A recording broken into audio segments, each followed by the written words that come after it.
देखंतु आमर ओडिशा रे एनईपी 2020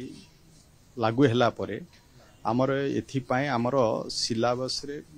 परिवर्तन आनिबा पाई आमर एससीएफ कमिटी भी गठन हो जाइछि आउ सेथिपाई वर्तमान 1 रु 8 पर्यंत सिलेबस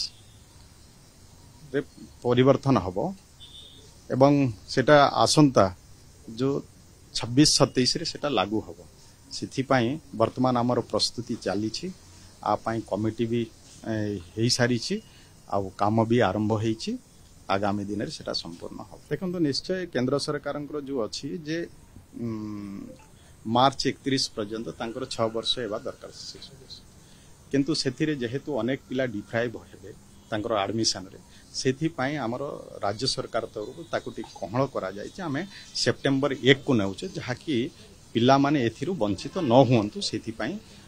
राज्य सरकार निष्पत्ति नै देखंतु आमे राज्य रु जहा करिचे जेहेतु आमे देखिले जे जदि मार्च 31 को जदि निया जाए एथिरे अनेक पिला वंचित हो जिवे सेथिपाई सेप्टेम्बर 1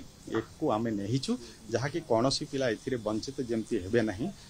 जो माने डिप्राइव ही थांते से माने भी एथिरे निश्चय जते बेले राज्य रे एटा को चिंता करिकिना करा हिचे जेतु जदि मार्च 31 करूछु तो एथिरे निश्चय प्रॉब्लम टिके आसी पारे जेतु समस्त वर्तमान ए ऊपरे अवेयरनेस हे नथिले आमे नुआरे एनईपी को ओडिसा रे लागू करिछु तेनो सेथि पाई एथिरे किछि पिला मानकर कोनोसी असुविधा न होबो सेथि पाई आमे सेप्टेम्बर 1 को निया आइछि निश्चय एथिरे आमे समस्त मानि नेबा राज्य सरकार जहा निष्पत्ति नै चलते सेही प्रकार आमे आम पिला मान को स्कूल रे एडमिशन करबा जहारो कि सेप्टेम्बर 1 सुधा जार 6 वर्ष पूर्ण होइछि।